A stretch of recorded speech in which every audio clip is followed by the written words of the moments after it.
Hello and welcome to Next Trains. Today I will be reviewing the Hornby Class 92 locomotives.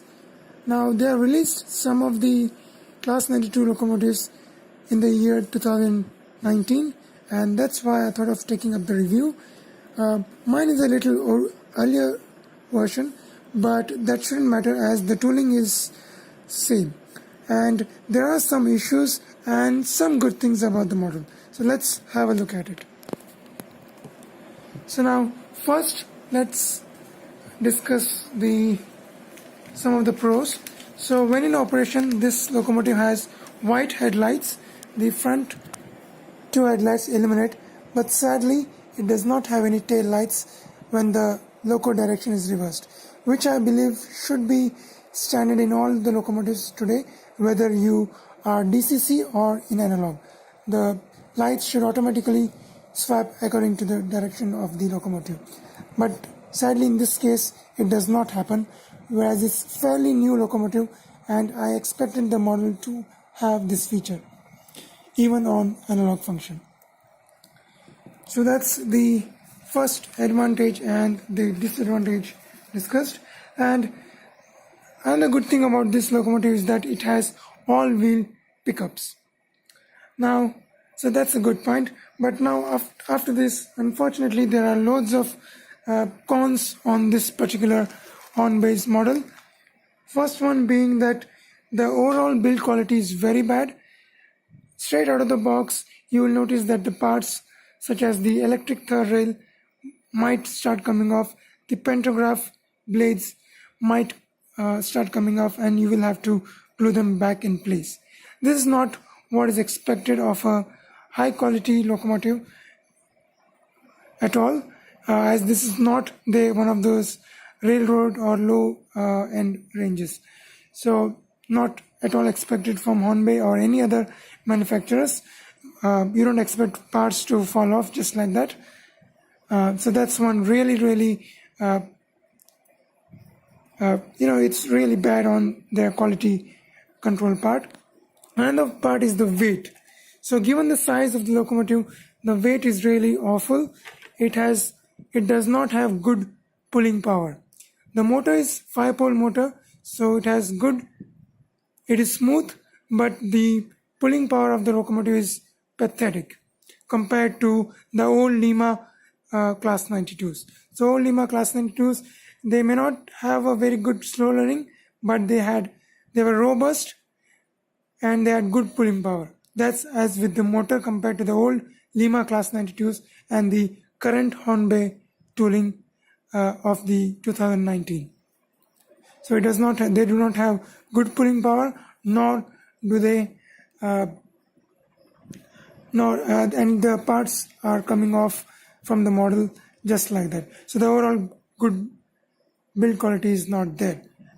And even if you take off the shell, I won't be taking off the shell in this video, but when you take off the shell and check out the wirings and the solderings, it's quite awful. I had to get the solderings and the connections of the locomotive done and use thicker wires so now I'm not having any problems. But the original Hornby wirings and the connections solderings were pathetic. They just kept coming off and the loco kept shutting down and failing repeatedly. So that's with the bad Hornby solderings and wiring connections of the locomotive. Another disadvantage of this, another quality issue faced with this locomotive was the weight. So the weight is not sufficient, so I've added some weights on the non-motorized end, that is this end. So this is the motorized end. I hope the camera can pick it up. So this is the motorized end. I have added the weights to this end. So this bogie, you can see it's quite weightless, and I have tried to add weights on this end of the locomotive, and somewhat the addition to the track has now improved, but still, since the motor itself is not powerful, it does not pull up to my expectation, or in other words up to Hornby Lima's pulling capacity. It does not match the Hornby Lima Class 92 or any other Lima Coco locomotive pulling capacity. So pulling power is a big laydown.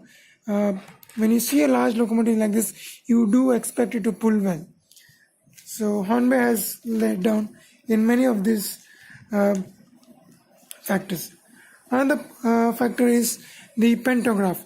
Now pantograph, if I hope you can clearly see, if you see the real locomotive, the pantographs are not bent. When in down position, the pantographs are at straight angle and they are not bent at all. So whereas you can clearly see the curvature of the pantograph, whereas this flaw was not there in the Lima tooling at all. The Lima tooling had the correct straight pantographs when you compare it with the real locomotive. So when you lift, this curve is really bad on the Hornby models, and they are not. I don't think they have corrected in the 2019 releases either. So this is when the pantograph raises itself. So it's still curved, whereas it should be, this curvature should not be there at all. It should be completely straight at an angle. Now you can notice a wire that I have added, so that I have added this wire because to fit in my with the dipole catenary. If the pantograph raises further, it hits the catenary work, and that's why to restrict the height of the pantograph, I've just added a wire. Let's have a running session. So let's have the loco on the track, shall we?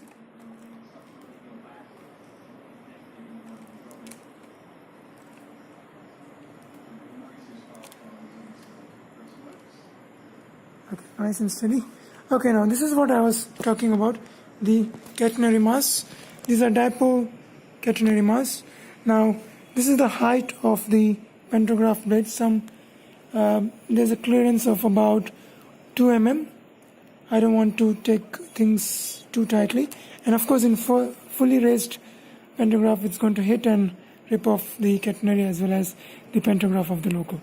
So that's why I have used the wire to restrict it, one of the pantograph as of now. So let's have a quick running session. If you please refer to my other videos for the locomotive to be pulling with the rolling stock. Just let's have a quick session without them in this video. So this is where it's a bit of a letdown.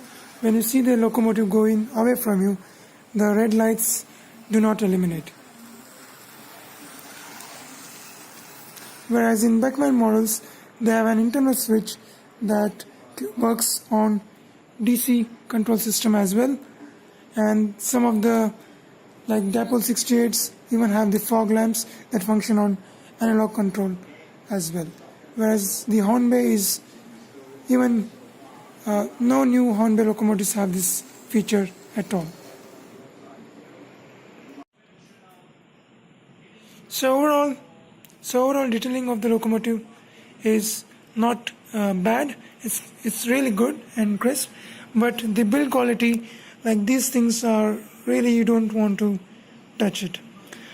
They're just too delicate, and so are the springs in the pantograph region. I hope to. So there are some tiny springs here in this region, and somewhere in the lower part of the pantograph as well. They are very delicate, and sometimes, if not taken care, they can just come off and go anywhere they wish to. Even this third rails, it's a separately fitted detail. It has to be, you have to be careful with it. It has NEM sockets as expected, and no sprung buffers yet. Weathering this locomotive might make it look a little more realistic. And another big let down with this locomotive is the red shell. So the red shell this is not a painted shell, it's the color of the plastic which makes it look a bit too plasticky and not of very high quality for given the price of the locomotive. So again, there's a huge compromise in the build quality of Hornby Class 92 locomotives as compared to the older 1970s, 80s Lima Class 92s. They have not been able to maintain the quality at all in the recent days. Here is the summary of the review. I could point out only two of the pros in this model. If any one of you can knows some more points, please mention in the comment box below, and as well as the cons. Oh, and I did remember one more thing, that is, this locomotive does not have any kind of buffer beam detailings. That is, there are no pipes of any kind, nor there are any electrical connections, whether it be multiple unit cables or anything, any other cables. There's absolutely nothing on the buffer beam. That makes the locomotive look even worse from the front and of lesser quality and too plasticky from the front.